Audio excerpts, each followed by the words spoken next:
Mi nombre es Sandra Weinstein, nací acá en el Uruguay, soy uruguaya. Mi papá, bendita sea su memoria, Samuel Weinstein, fue sobreviviente del Holocausto, de la Shoah, del cual vamos a hablar ahora. Y soy madre de 2 hijos, tengo una nieta, soy judía.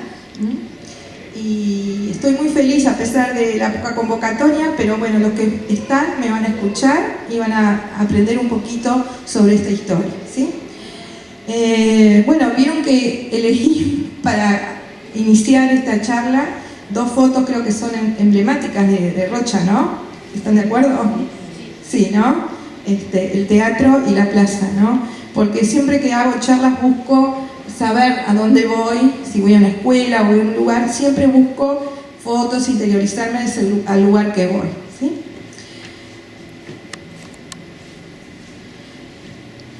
Además de ser madre e hija, soy actualmente la directora del Museo de la Shoah de Uruguay, ¿sí? Es un museo que funciona en Montevideo, así que el que quiera en algún momento coordinar ir a conocer el museo, pueden comunicarse conmigo o con Elena, que les puede pasar mi contacto para poder visitarlo, ¿no? Y acá lo que vemos es un bosquejo, digamos, del museo, que tiene 2 salas. Una es la sala de la línea de tiempo, otra es una sala donde hay objetos, todos, no hay réplicas, son todos objetos auténticos, que cada objeto cuenta una historia, ¿sí? Y después tenemos también una biblioteca que se llama Simón Wiesenthal. ¿No se escucharon hablar de Simón Wiesenthal? ¿Saben? Ahí me movieron la cabeza. Bueno, lleva ese nombre tan importante para la historia del pueblo judío y cómo él fue un sobreviviente también del Holocausto y creó, digamos, él se puso a perseguir a los nazis, ¿no? Y bueno, y actualmente funciona una institución con su nombre, ¿no? ¿Preguntas por ahora? No, estamos bien. Bueno.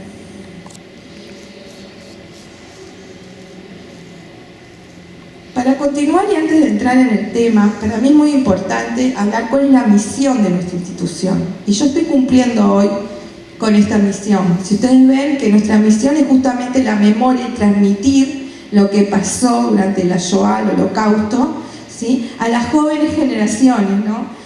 Nosotros tenemos la suerte en nuestro museo que nos visitan muchos estudiantes liceales y también escolares, aunque parezca increíble. Nos visitan muchos chicos de 5º y 6º año. Este año hemos tenido una aluvión muy grande de visitas y les comento como algo muy importante que nos pasó este año. Desde Minas llegó un grupo de 3er año de escuela que pidió una visita y yo dije, ¿3er año de escuela?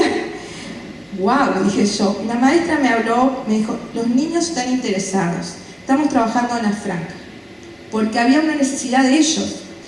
Bueno, fue un gran desafío porque el museo, si bien no tiene imágenes fuertes, tenemos que estar preparados para recibir a niños de 3er año de escuela, que no es lo mismo que 5º y 6º.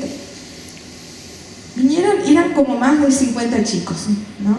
Los dividimos en grupo y funcionó. No saben lo que esos niños sabían. Nosotros quedamos sorprendidas de lo que sabían, de lo que podían entender en una línea de tiempo, porque uno piensa 3er año de escuela, el concepto de línea de tiempo recién se está incorporando, y fue maravilloso ese encuentro, y bueno, aprovecho a compartirlo con ustedes, ¿sí? ¿Alguna pregunta? No, interrúmpanme, porque somos poquitos, nos interrumpimos, de verdad, me gusta el diálogo, no sé si se entiende. Bueno, acá tenemos el concepto de holocausto, ¿no?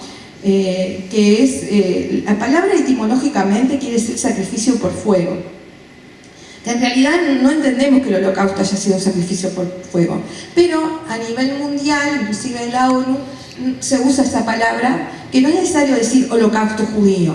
Con decir holocausto ya entendemos, ¿sí?, que estamos hablando de lo que sucedió, como dice ahí bien claramente, es la persecución y asesinato sistemático de 6 millones de judíos europeos, porque esto pasó en Europa, organizado burocráticamente, y esto también es muy importante la palabra, que fue organizado por un Estado, ¿no? No es un grupo que decide hacer una matanza, sino que hay una organización. Por eso también se habla de genocidio, ¿no? Los genocidios tienen etapas, a veces solemos utilizar la palabra genocidio, para mí con cierta liviandad, ¿no? Porque no cualquier matanza es un genocidio y hay que entenderlo. Tienen etapas que van a un desarrollo y que terminan con el exterminio de una porción o un pueblo, que podría haber sido, ¿no? Por suerte no fue, pero estaba en proceso de serlo el pueblo judío, ¿no? Y después lo que también rescató en esto es que los judíos no fueron las únicas víctimas. Existieron otras víctimas, ¿sí? Pero sí los judíos intentaron exterminar en su totalidad a los judíos. Era como una meta que tenían. Quizás la guerra lo hubieran ganado, no lo sabemos, ¿no? Quizás yo pienso que sí hubieran ido por otros pueblos, ¿no? Ellos eran la raza superior y bueno, los judíos éramos la raza más inferior. Y en el medio había otras subrazas que seguramente irían por ellos, pero quizás los mantendrían como mano de obra esclava, que de hecho ya la estaban utilizando a esos pueblos, ¿no? ¿Preguntas? ¿No?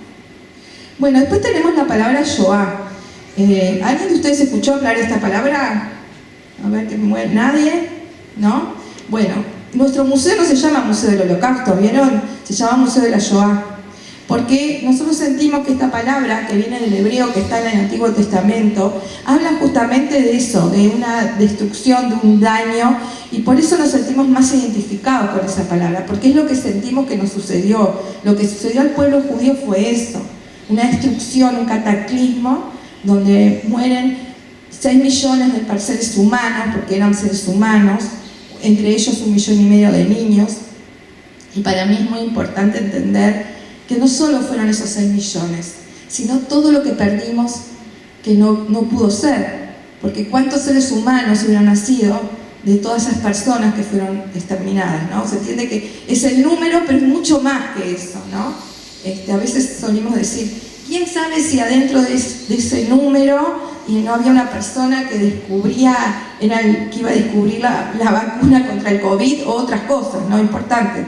No lo sabemos porque los asesinaron, ¿no? ¿Preguntas? Bueno, y esto también me es importante decir, que comprender que el pueblo judío es parte de la humanidad. Y esto no solo le pasa al pueblo judío, sino que le pasa a la humanidad toda, ¿sí? ¿Me van entendiendo? ¿Sí? Me mueven las cabezas así, gracias. Bueno, mi exposición quiero que esté enclavada en el concepto de derechos humanos. Lamentablemente los jóvenes no vinieron, pero la idea mía era presentar esto, ¿no? Y pensar juntos, ¿no?, la importancia de los derechos humanos y entender que los derechos humanos, fíjense que surge después de la Segunda Guerra Mundial. Ya había un antecedente en la Revolución Francesa, ¿no? Hablaba de los derechos de los hombres, de ser libres, ¿no? Hablaba, pero acá se escriben, se establecen, ¿no? Se hace una organización donde establecen los derechos humanos y hablan de ellos, es muy importante. Y yo aquí voy a compartir con ustedes algunos de los derechos, ¿no?, que me parecen relevantes, para que después, cuando siga la historia, comprender cuáles de estos derechos fueron vulnerados durante el Holocausto, durante la Shoah, ¿no? El primer artículo dice: todos los seres humanos nacen libres, iguales en dignidad y derechos. Nacemos libres, sí, y somos todos iguales, ¿sí? Y es muy importante este concepto. ¿Pero somos todos iguales? Díganme ustedes, ¿somos todos? No somos iguales. En realidad somos seres humanos y somos iguales, pero también somos diferentes.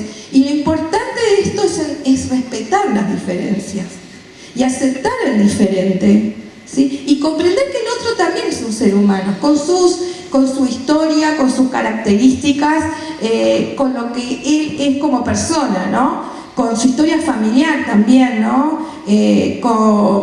Con todo lo que significa el ser humano, ¿no? Que a mí me parece eso es un concepto muy importante. ¿Preguntas? ¿No? Está clarito, gracias.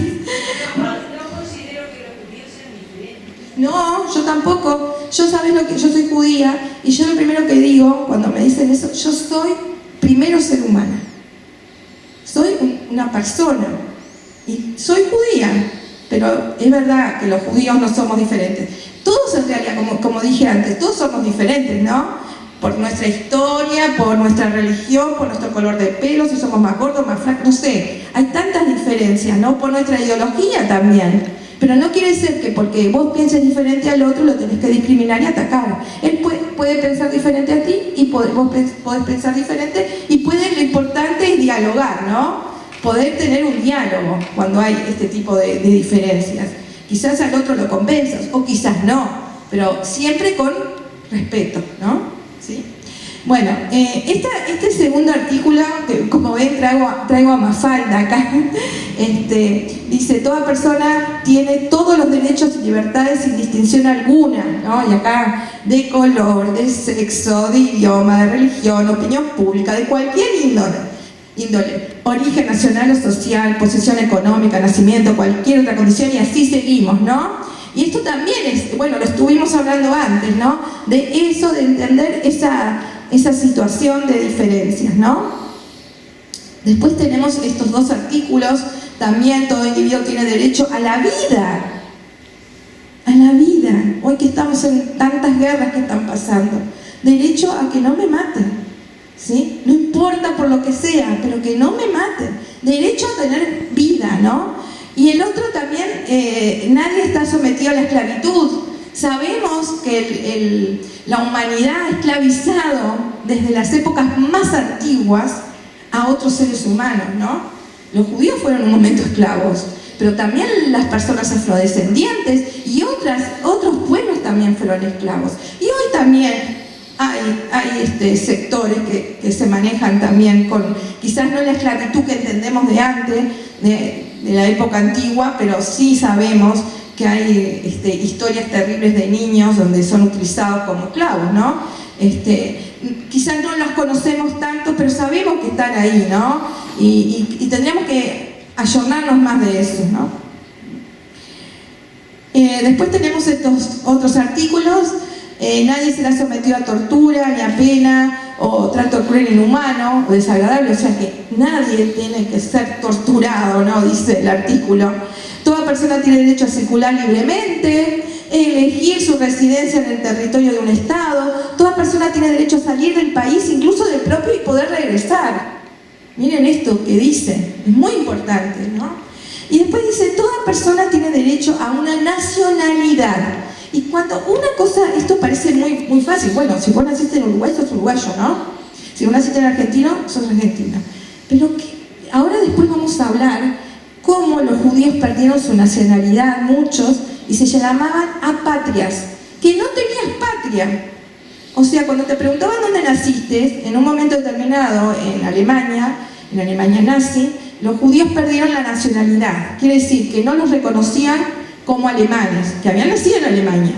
Entonces, si el Estado no me reconoce por Alemania, bueno, tengo a mi abuelo que nació en Polonia, ¿no? O una abuela, bueno, puedo ser polaca, pero los polacos tampoco reconocían a los hijos nacidos. Entonces se quedaban apatria. Acá conozco algunas historias de judíos que llegaron acá y que hasta que no obtuvieron la ciudadanía uruguaya, no tenían patria. ¿Se entiende? Es terrible, ¿no? No tener una patria, porque se supone que el lugar que vos naciste es tu patria. Pero en este caso, muchas veces esto también sucedió, ¿sí? Y está, ¿no?, en ese derecho que me parece que es tan importante, ¿sí? ¿Alguien quiere decir algo? ¿No? Ah, perfecto. Me siento extraña hablando. ¿No quieren venir más adelante? Bueno. Bueno, y para terminar, bueno, Mafalda, bueno, conocen a Mafalda, ¿no? Acá creo que todos conocen a Mafalda. Capaz que, bueno, los chicos jóvenes también conocen a Mafalda. Mafalda dice, no, es tan actual, Kino, ¿no? Que uno lo sigue leyendo y dice, esto lo escribió hace, no sé cuántos años, pero hace mucho. Y sin embargo, todo lo que escribe sirve para la actualidad. O sea, ¿qué pasa en la humanidad? Que no hemos cambiado mucho, ¿no? Entonces dice, le pregunta al mundo, ¿y estos derechos? A respetarlos, dice. No vaya a pasar como con los 10 mandamientos. Yo les digo a los chicos, ¿qué hubiera pasado en el mundo si hubiéramos respetado los 10 mandamientos? Este mundo no era así. Porque este mundo diría, no matarás, no robarás, respetarás al otro. ¿Se entiende? O sea, Solo con haber respetado los 10 mandamientos ya estaríamos en otro mundo, ¿no? Pero miren lo que le dice Mafalda, ¿no? Al mundo, ¡ey, ojo! No vayas a hacer como los 10 mandamientos. Y sabemos que en realidad estos derechos, de que algunos nombré, hay muchísimos más, no se respetan como deberían respetarse, ¿no? ¿Sí? Lo tenemos claro eso, ustedes y yo. Bueno, después acá yo tomé un poquito el tema de discriminación. Díganme, ¿ustedes alguna vez fueron discriminadas? Y toda persona en algún momento fue discriminada, ¿no? Por determinados motivos que no son siempre los mismos, pero sí, todo el mundo en algún momento. ¿Y también discriminamos? Y sí. Sí, segura, no, capaz que no nos damos cuenta, pero lo hemos hecho y hay que tomar conciencia de eso. Y por eso en esta charla que a mí me ha gustado que estuvieran los jóvenes, ¿no?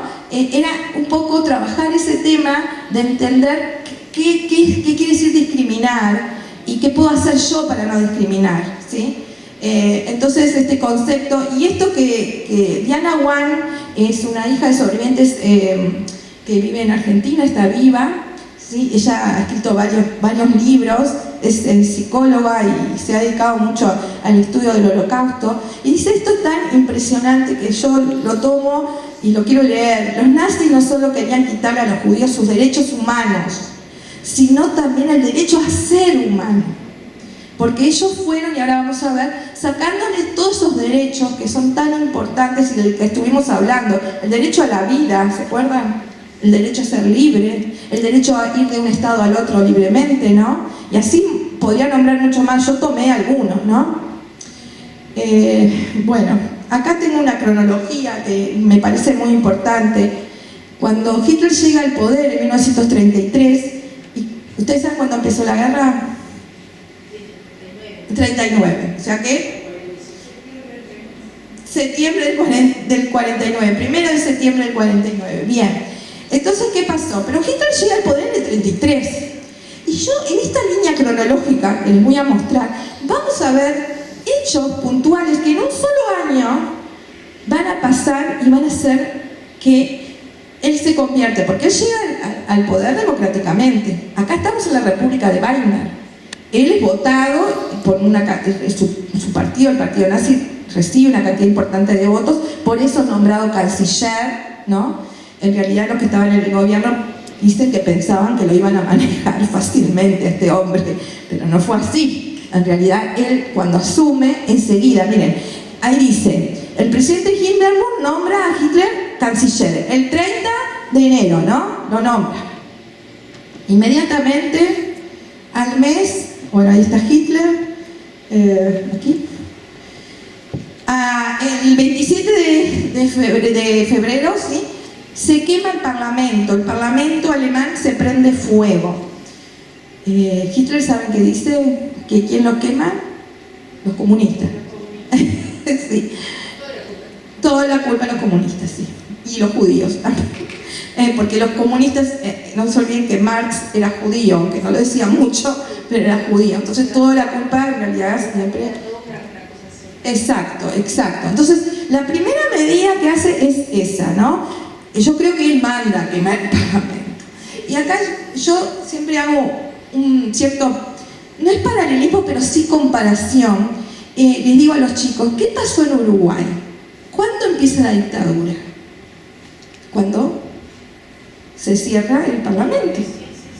¿Entendés? Entonces, cuando un Parlamento se quema, cuando un Parlamento se cierra, ¿qué pasa? ¿Qué perdemos? La democracia, las libertades, ¿entienden? O sea, se cerró el Parlamento. Y miren lo que dice ahí, se hace un decreto que otorga poderes de emergencia. Miren esto de poderes de emergencia, acá sabemos de eso, ¿no?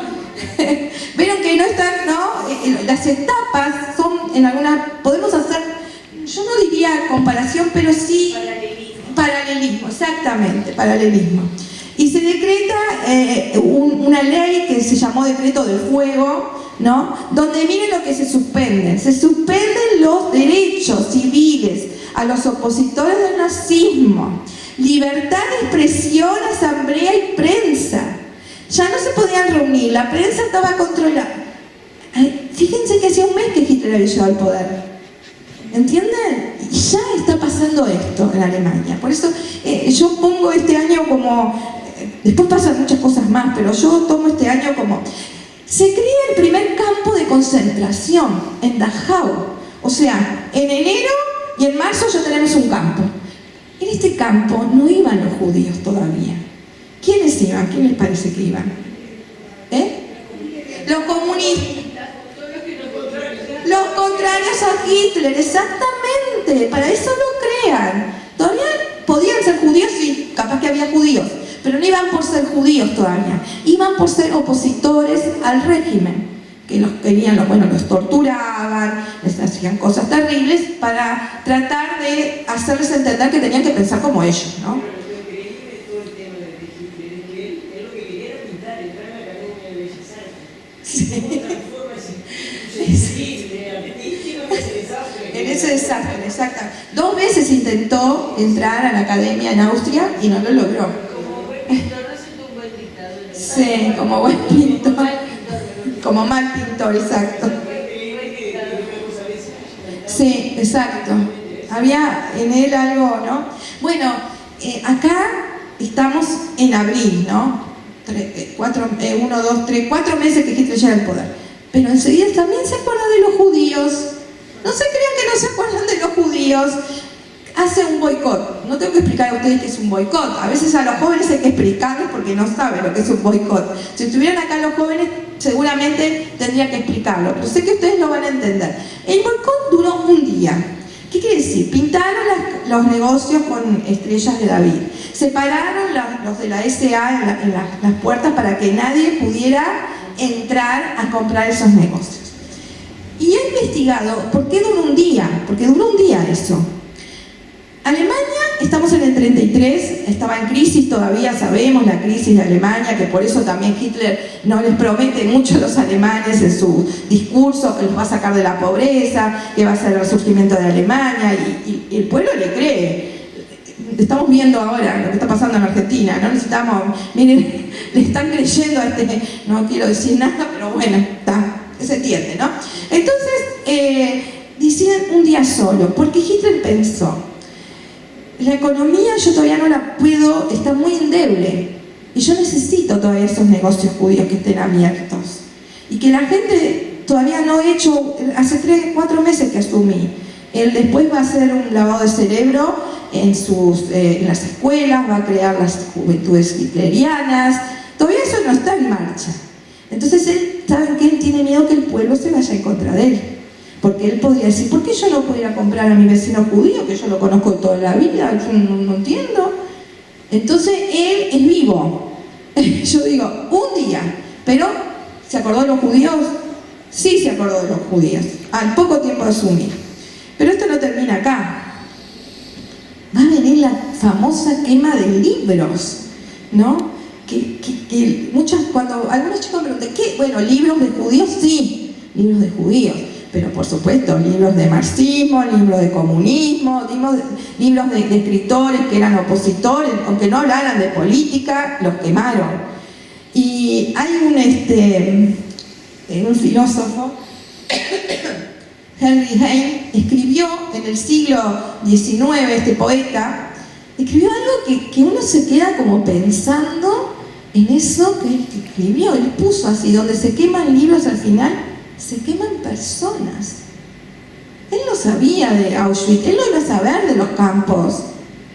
Ya se había muerto. Ay, perdón, voy a tomar un poquito de agua.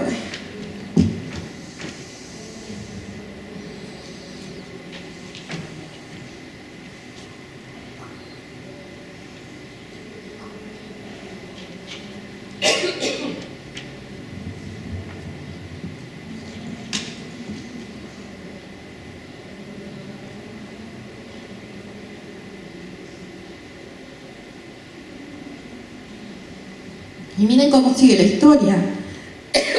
El 14 de julio, el partido nazi se declara el único partido. ¿Les hace acordar algo esto? Sí. ¿Vieron que los procesos son parecidos? Pero ahí vamos también contra los judíos. Se decreta, se establece que los judíos no pueden... Ay, perdón.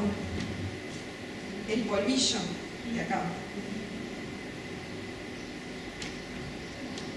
Disculpen. Establece que los judíos son exclusivos, no pueden estar ni ser periodistas, ni literatura, ni música, ni al teatro. Los limitan. Y esta es una de las primeras limitaciones que tienen.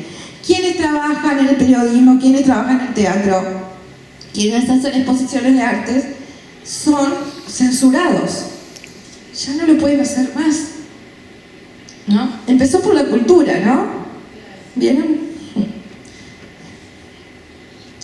Y el último que yo aquí tomé de este mes, de este año, que hay muchas más cosas para decir, pero por lo menos nos quedamos con esto, que como un proceso, se va entendiendo, ¿no? ¿Sí? Entonces dice, los nazis decretaron, esto no tiene que ver con los judíos, y es algo que lo encontré y dije, qué increíble, ¿no? Criminales habituales y peligrosos justifican poner a las personas sin hogares, los mendigos, los empleados y los alcohólicos en campos de concentración. Y los discapacitados. Pero los discapacitados los mandaron a instituciones donde después los van a asesinar. Sabemos que las primeras cámaras de gas, ¿no?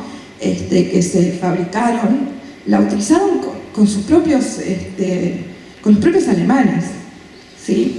Hay un programa que ellos crearon que se llamó T4. ¿No se escucharon hablar de esto?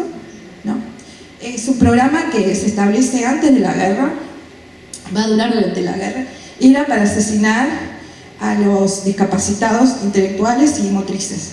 Entonces en instituciones, padres que tenían a hijos empiezan a ver que empiezan a morir, y las explicaciones no son claras de que mueren, y se sabe que ahí se fabricó una especie de cámara donde se colocaba monóxido de carbono para asesinarlos, ¿sí?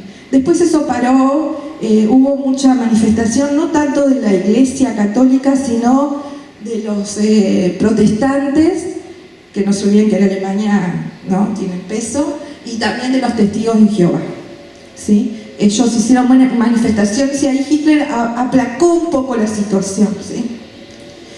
Bueno, entonces tenemos esto que nos da como un pantallazo para entender un poquito cómo fue que vamos a llegar al Holocausto, ¿no?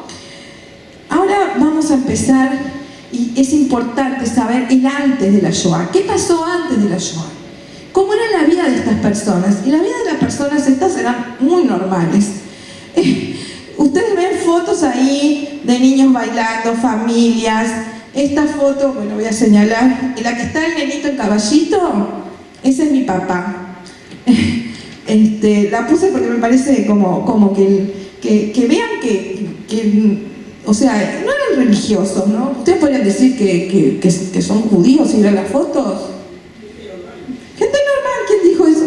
Me encantó, gente normal, gente que vivía, mi papá tenía una vida muy feliz. Quizás el niño que está prendiendo las velas, podríamos decir, ahí hay algo religioso, ¿no? Pero después gente normal, gente como cualquiera, como dijo ella, ¿sí? Ahí. Y aparecieron entonces las leyes de Nuremberg, ¿sí? Acá es importante entender, ya vimos el proceso, vimos qué pasó, pero llegan las leyes de Nuremberg. ¿Y qué son las leyes de Nuremberg? ¿Alguien? Bueno, ahí yo preguntaría a los chicos, ¿ustedes saben qué son las leyes de Nuremberg? ¿Escucharon? Sí, cuando empiezan a cuestionar los derechos y todo lo que. Exacto. Y vieron que están las leyes de Nuremberg, los juicios de Nuremberg. ¿Escucharon eso? Los juicios. En Nuremberg era un lugar donde ellos se encontraban y hacían grandes actos. Entonces, exacto, sí. Ahí en la ciudad de Nuremberg, es una ciudad alemana, y por eso las leyes fueron de Nuremberg, porque podrían haber puesto otro nombre, ¿no? Pero fueron las leyes de Nuremberg donde ven, ¿sí? Ahí fue donde empezó realmente a programarse el exterminio. Ahí yo diría más que eso empezó más la discriminación. Fíjate que esto es recién en septiembre de 35, ¿sí? Esto solo le pasa a los judíos alemanes. Eso es algo muy controversial. Historiadores hablan, hay vamos a decir, dos filosofías dentro de la historia del Holocausto. Dicen quienes dicen que esto ya estaba pensado de antes, o que fueron haciéndolo en el proceso. El exterminio, el querer destruir al pueblo judío, sí estaba en las bases de lo que había escrito Hitler en Mein Kampf, ¿no? En Mi lucha. Pero ¿cómo hacerlo? Yo creo que todavía no lo tenían tan claro. Lo van a hacer en el proceso de la guerra, ¿sí? Tenían claro, pero no cómo hacerlo. Y ahora vamos a ver eso, ¿sí? Tenemos acá entonces las leyes de Nuremberg, que dice justamente, ¿no? Declaran quiénes son la raza pura, ¿entienden? Definen quién es el ario, porque muchas veces estas leyes se toman quién es el judío. El judío es el que tiene un abuelo judío, ya él es judío, ¿no? Pero también definen estas leyes quiénes son los arios, de los que son de raza pura. Y pura, como me dice Rita, hay que ponerlo entre comillas porque no existe la raza pura, ¿no? Y ahí habla también las leyes para la protección de la sangre alemana y el honor alemán. Y define al judío, ¿no? Que tiene 3 o más abuelos judíos, ¿sí? Entonces ahí se define quién es judío. Después esa tabla que ven ahí establece que si tenés, ¿no? Hace toda una comparación. ¿Y por qué los nazis promulgaron estas leyes raciales? Porque querían convertir en ley sus ideas sobre la raza, ¿sí? Ellos querían que esto fuera una ley, porque podían pensarlo, pero lo hicieron ley, que tiene otro peso, ¿se entiende? Otro fundamento, ¿no? Y los nazis consideraban que los alemanes, como miembros de la raza aria, supuestamente, por eso lo pongo en otro color, supuestamente raza superior, ¿no? Y los nazis consideraban a los judíos una raza inferior a las demás, que creo que eso hablamos antes. Los judíos eran la raza inferior y hasta se les llegaba a decir subraza. Ni siquiera a veces, en algunos casos, ni siquiera éramos considerados como raza, ¿sí? Bueno, va a empezar la guerra y ahí Hitler, es muy impactante esto de entender de que Hitler empieza la guerra porque dice que los polacos los invaden. Y es mentira, sabemos que es mentira, pero al pueblo alemán, ¿qué les dicen? Que sí. Entonces el pueblo alemán engañado va a la guerra, ¿entienden? O sea, él sabe que el pueblo alemán quiere la guerra. No, el pueblo alemán no quiere la guerra. No, yo estoy segura que los alemanes en este momento no querían la guerra, pero si me atacan me voy a defender, ¿sí? Entonces él hizo toda esa historia, ¿no? Y así, con esa excusa, invade Alemania, ¿no? Inmediatamente que invade Alemania, lo primero que sucede es la marcación de los judíos, ¿no? Mucha gente me pregunta, ¿cómo sabían quién eran judíos? ¿No? Es una pregunta. Entraban a un pueblo y ¿cómo sabían? Bueno, si vimos las fotos de antes, ¿se acuerdan? Bueno, yo les voy a decir cómo, y eso lo ha dicho algunos sobrevivientes. Primero, cuando entraban a los pueblos, iban a las sinagogas, a las comunidades. Y ahí generalmente hay un registro. Sí, exacto, un registro de quién eran judíos. Entonces ahí ya tenían el registro. Pero con eso no era suficiente. Les pedían a las personas del pueblo que los delataran, que dijeran quién eran judíos. Y hasta a veces le daban algo de dinero o algo a cambio para que lo dijeran. Entonces era fácil encontrar a quién eran judíos.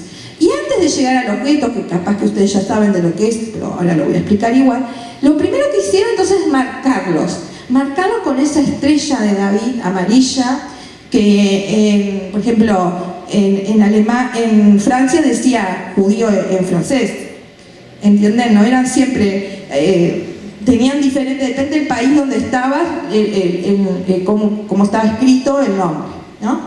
Inclusive la estrella no era solo acá, sino atrás, para que de cualquier lugar pudieras saber que esa persona era judía.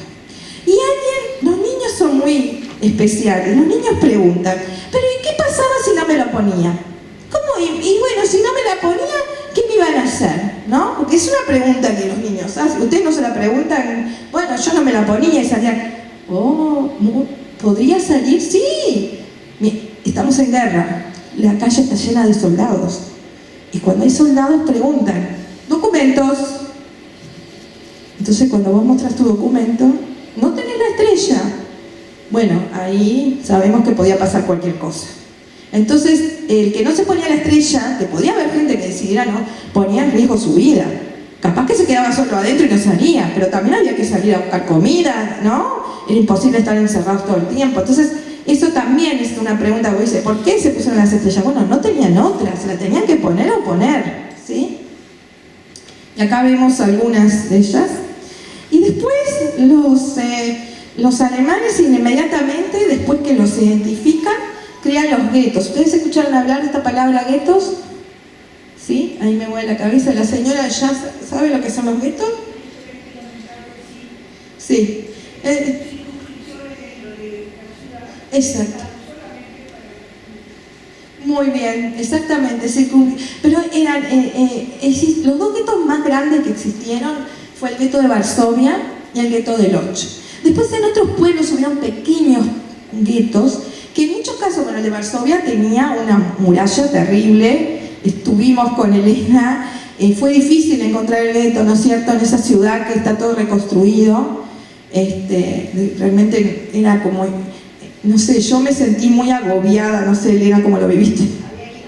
Había que imaginárselo, porque, claro, fue totalmente destruido y hoy lo que encontramos son edificios modernos, edificios nuevos, hay algunos restos, creo que eran 2 que visitamos, 3 edificios y que están ahora en peligro de derrumbe y nadie está haciendo nada por eso, que también nos angustió eso. Y después es nada, transitar adentro del gueto, pero en una ciudad con calles, con autos, con gente circulando, y lo que pasó ahí adentro es terrible, ¿no? Hay imágenes terribles del gueto de Varsovia. Pero bueno, por ejemplo, el gueto de Lodz, era el otro gueto que también estuvimos en Lodz, era muy diferente porque, ¿qué pasó? El gueto de Varsovia lo hicieron en el medio de la ciudad. Estaba en el centro de la ciudad. Y eso daba la posibilidad a intercambios. Que corrían riesgo, sí, pero a través de las murallas, niños sabemos que se escapaban, o a través de las cloacas, gente que iba y venía, ¿no? Era riesgoso, sí, pero lo podían hacer. El gueto de Lodz se estableció como en las afueras de Lodz, y eso hizo que tuvieran menos posibilidad de contacto con el exterior, ¿sí? Estuvo más cerrado, menos información les llegó de lo que estaba pasando. Fue también un gueto, pero también quiero decir que había guetos pequeños, donde de repente tenían una valla, o a veces no tenían nada, pero se sabía que en ese lugar vivían los judíos y no podían salir de ahí, ¿sí? Como dice ahí, ¿cuál es el propósito? ¿Por qué los nazis deciden encerrarlos? ¿No? Una es aislar a la población judía, facilitar el robo de sus propiedades, ¿sí? Y utilizar a los judíos también como trabajo forzado, porque muchas personas judías eran autorizadas, ¿no?, a salir de los guetos a trabajar como mano de obra esclava, y también adentro de los guetos se establecieron fábricas donde la gente trabajaba por nada, o sea, como mano de obra esclava, ¿sí? Y aquí yo intenté un poco imaginar, ¿no? Esta era la muralla verdadera en la foto, y estas fueron lo que es cuando estuvimos ahora en Varsovia, ¿no? Yo hice como una flecha ahí tratando de imaginar, y esa foto que estoy ahí, que me la saca un compañero de viaje, Andrés Martavedia, y yo no me di cuenta, y esas fotos son las mejores, ¿no? Porque yo estoy ahí compenetrada, tratando de, no sé, de imaginar algo en esa... ¿Qué pasaba ahí? Porque he estudiado mucho, pero sin embargo alrededor había flores, y yo no decía, ay, esto, ¿cómo hago para comprender lo que pasó ahí? Estoy acá parada y alrededor vieron que hay flores, y era muy difícil para mí. No sé, vos, Elena, ¿cómo lo viviste? Ese pedazo de muralla estaba dentro de un edificio. Dentro de un edificio. Y tenías que imaginarlo, porque realmente era la Varsovia y era ese pedacito y el otro pedacito. Y el otro pedacito. Sí, fue muy... Y con esa, la foto antigua, Claro. es como más aclaradora, porque esa era la playa. Exacto. Y la foto más antigua, claro, más. Claro, por eso la puse así, me pareció como para comprender, ¿no? Ahí no había plantas, no habían flores, ¿no? Nada de eso había, ¿sí?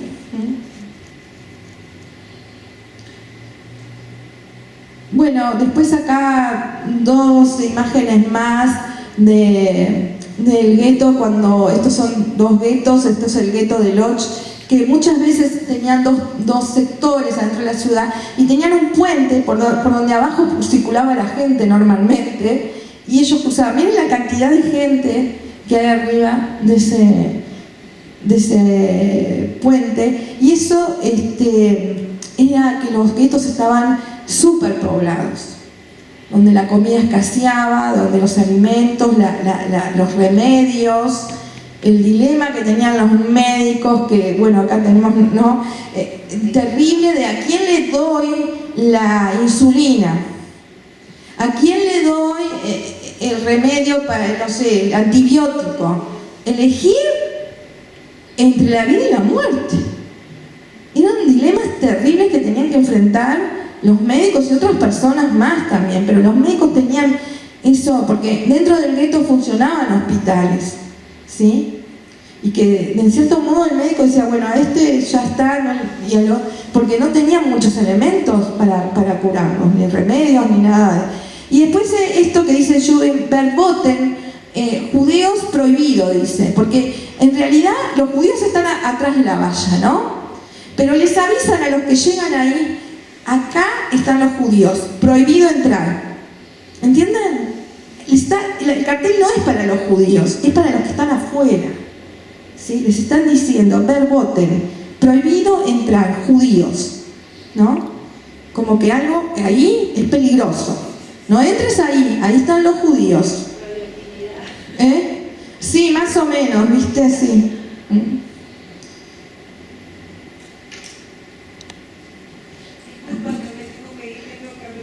Bueno, dale. A ver si... Uy, no se escucha. Bueno. A ver, el chico de sonido se me fue. Bueno.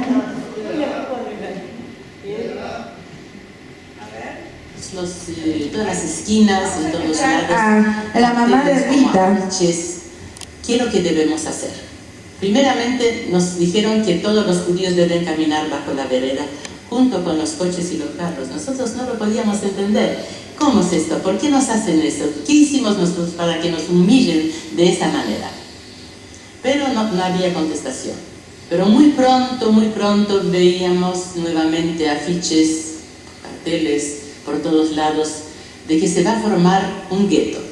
Pero antes, los judíos deben ponerse una estrella amarilla en el pecho y otra en la espalda. Nosotros tampoco lo entendíamos, pero la persona que no obedecía caía muerta. Y después nos dicen los carteles de que van a formar un gueto. Nosotros, es decir, yo, mi hermano y yo éramos adolescentes, hablábamos entre nosotros, ¿gueto? ¿Qué es esto? ¿Qué significa? ¿Qué es lo que quieren hacer? Recurrimos a las enciclopedias, a los diccionarios y supimos la palabra gueto.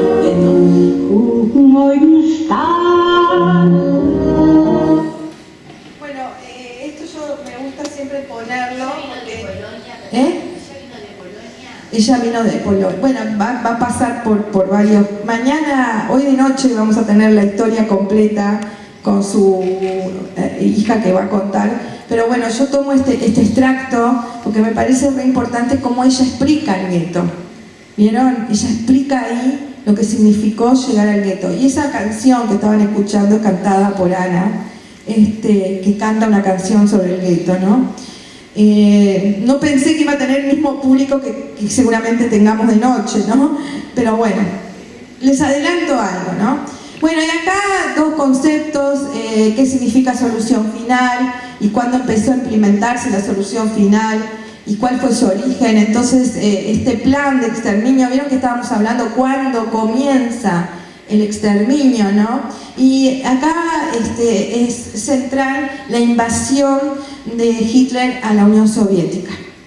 Hasta que Hitler en junio del 41, rompe el tratado de no agresión que tenía instalado con Stalin y decide invadir la Unión Soviética. Hasta ese momento los judíos estaban en guetos, eran algunos asesinados, pero la situación de ellos todavía no estaban yendo, no estaban siendo enviados a los campos de concentración. Todavía las deportaciones no se estaban dando en forma masiva como se van a dar después.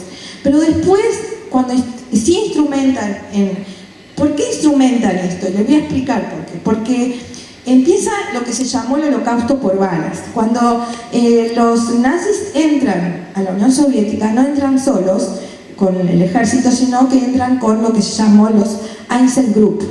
Los Einzelgrupp eran grupos especializados para las matanzas, o sea, se habían preparado para hacer grandes matanzas. Matar sobre todo a judíos y a todos los opositores soviéticos, por supuesto, también, ¿no? Al principio la orden fue matar solo hombres, pero va a venir a cambiar la orden y van a mandar a matar también a hombres, a mujeres, a ancianos y a niños. Sabemos que 1 millón de personas fueron asesinadas, judíos solos, fueron asesinadas de esta forma, donde ellos mismos cavaban sus fosas y eran llevados a los bosques o a un barranco donde eran asesinados por bala. ¿Qué pasó cuando esto sucede? Para que los soldados hagan esto, los 6 grupos, y después otros soldados lo hacen, policías, los mandan a hacer estas tareas terribles, les dan mucho alcohol, porque hay que matar a un niño, hay que matar a un, ¿no? O sea, ellos se empezaron a hacer, y entonces Himmler viaja al frente y ve esas matanzas, y se da cuenta que esto está afectando a los soldados. Y él piensa, cuando termine la guerra y ganemos la guerra, ¿cómo van a quedar estas personas? ¿Vamos a tener un problema? ¿Vieron? Ellos también pensaban en esto. Entonces deciden buscar otra forma que les diera mejor resultado, que fuera más rápida, que matara más gente, ¿sí? Y que el soldado no estuviera tan involucrado. Y es así como nacen las cámaras de gas, ¿sí? ¿Qué hace el soldado? El trabajo más terrible lo hacen los mismos judíos. El soldado lo único que hace es abrir la escotilla y poner el ciclón B, el veneno. El resto, acompañar a las personas a las cámaras. Bueno, ahí había algunos, pero en realidad casi siempre eran los mismos judíos que tenían esa tarea terrible, ¿no?, de hacer eso. Y después, ¿quién sacaban los cadáveres? Los judíos. ¿Quién los llevaba a incinerar? Los judíos. Había un grupo que se llamaban especialmente el Sonderkommando, se les llamaba así, eran los Sonderkommando, que eran enviados, ¿sí?, a las matanzas. O sea, eran los que tenían como fin realizar esas tareas terribles. Muy pocos lograron sobrevivir, y los pocos que lograron sobrevivir tienen historias terribles. Los he escuchado en algunos casos en el Last Man de Shoah. No sé si llegaste a hablarla, Elena. Ahí hay un Sonderkommando que cuenta que inclusive en un momento llega gente del pueblo de este hombre y ve a sus vecinos, a sus amigos, y les él le cortaba el pelo a las personas. Bueno, terrible, ¿no? Son historias terribles, ¿no? Y bueno, ¿y cuándo comenzó a implementarse la solución final? Bueno, acá ya lo expliqué, que a partir del 41, después de que entran los nazis a la Unión Soviética, ¿sí? Y acá explicar un poquito la diferencia entre campos de concentración y campos de exterminio. El campo de concentración y exterminio, cuando tiene las dos palabras juntas, quiere decir que tiene cámara de gas y horno crematorio. Había campos de concentración que no tenían cámaras, tenían hornos crematorios. Porque, claro, morían tanta gente que ponían eso, ¿no? Pero se definen estos 6 campos, de los cuales recorrimos 3, ¿no? ¿Sí? Majdanek, Auschwitz y Chelno. Y Treblinka, bueno, sí, Treblinka. Así que 4 de los 6 estuvimos ahí.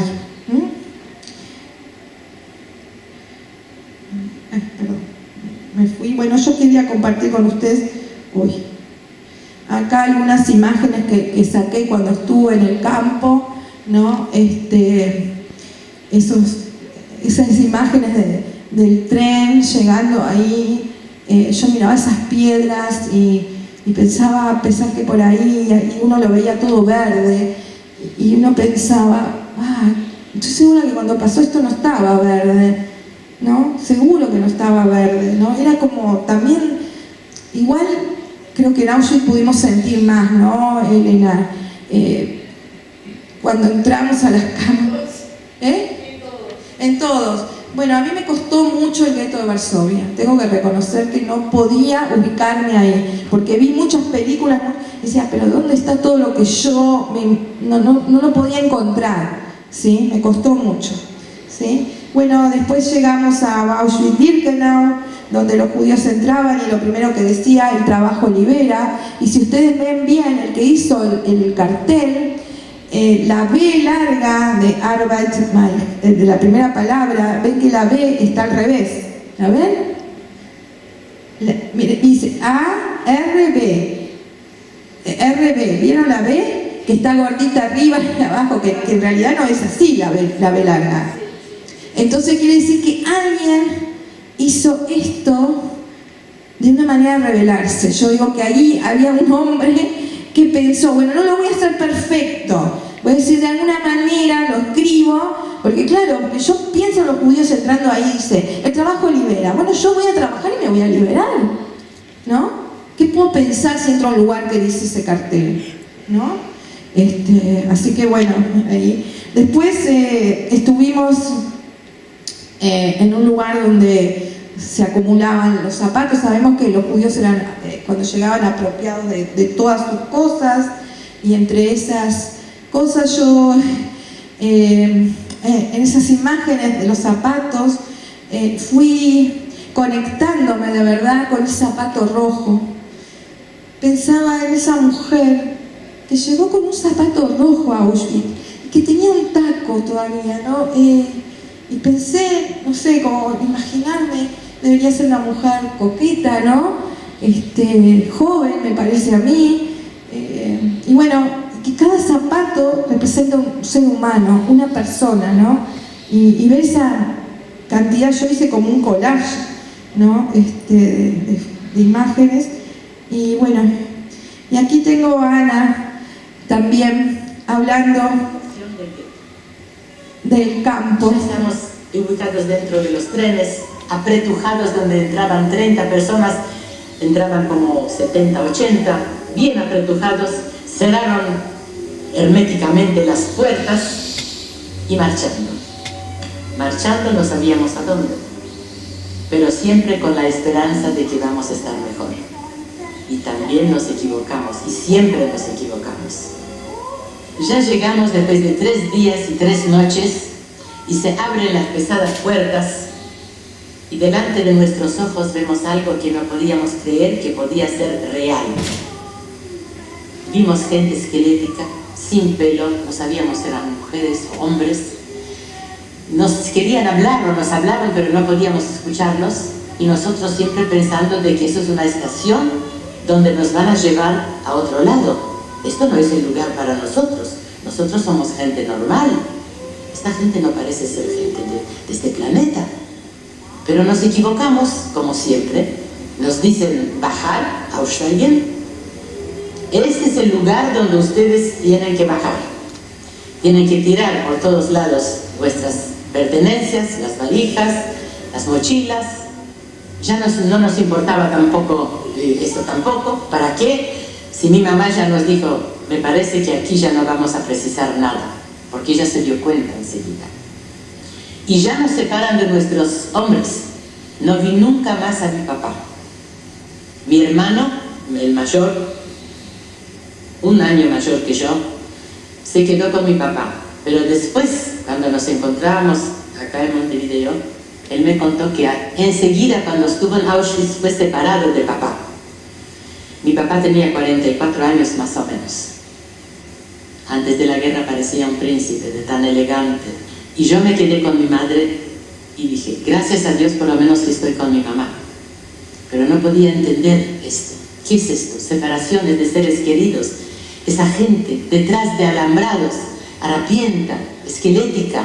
¿Quiénes son? Enseguida me acerqué, había una capos, son carceleras, mujeres. Ya los hombres estaban de otro lado, como dije recién. Le pregunté, decime, ¿dónde están los niños? ¿Qué hicieron con los niños? Y ella me contestó, ¿de qué niños me estás hablando? ¿De niños judíos? ¿No ves este humo que está pasando en este momento? En este momento justamente pasan los gitanos. Yo digo, ¿qué me estás hablando? ¿De qué estás hablando? Ah, sí, ustedes no entienden nada. Ustedes vienen de un gueto donde necesitaban vuestras manos. Aquí no necesitamos nada. Aquí se entra por la puerta y se sale por la chimenea. Eso me contestó. Yo no lo entendía. Nadie lo entendió, no solamente yo. Y ahora cuando habla, sí, lo dice, no hay que agregar más nada, por eso voy a dejar esto, porque así ya, vamos, esto es algo que escribió Elie Wiesel. No sé si conocen a Elie Wiesel, la escucharon hablar de él. Es un sobreviviente, fue un sobreviviente porque ya falleció. ¿Escucharon a alguien hablar? ¿Sí? No. Elie Wiesel fue Premio Nobel de la Paz. Él sobrevive al Holocausto y él se dedica, la verdad que estudia sobre los derechos humanos y recibe el Premio Nobel de la Paz. Es un hombre que tiene un libro escrito que es excelente y él daba muchas conferencias, ¿no? Entonces, entre todas las conferencias que ha dado, siempre, la verdad que sus alocuciones eran algo muy especial. Entre una de ellas, porque esto no lo está escrito en un libro, él dice esto, y si quieren leer conmigo me ayudan. ¿Cómo se lloran a 6 millones de muertos? ¿Cuántas velas se encienden? ¿Cuántas plegarias se oran? ¿Sabemos cómo recordar a las víctimas? Su soledad, su impotencia. Nos dejaron sin dejar rastro y nosotros somos ese rastro. Contamos esas historias porque sabemos que no escuchar ni desear saber lleva a la indiferencia y la indiferencia nunca es una respuesta. Y bueno, la idea mía es justamente esa, ¿no? De no ser indiferentes al sufrimiento ajeno, no ser indiferentes, porque si muchos no hubieran sido indiferentes, seguramente no hubieran muerto 6 millones de personas. Y bueno, para finalizar, yo todas estas charlas que doy, las hago en memoria, bendita memoria, decimos los judíos, en nombre de mi papá, Samuel Weinstein, y de mi querido hijo, Sebastián Taranto Weinstein. Así que les agradezco. Y bueno, y si hubieran estado los chicos acá, yo hubiera puesto esta canción, que la voy a poner porque habla... Ay, perdón.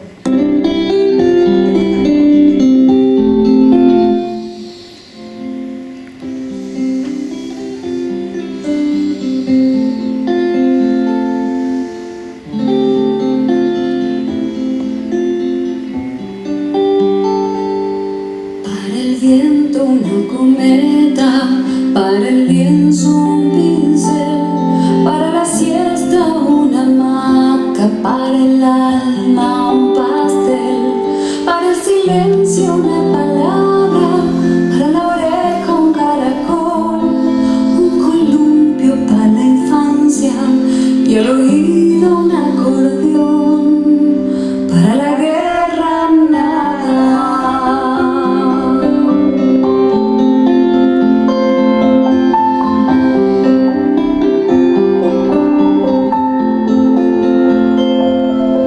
Solo un caleidoscopio, un poema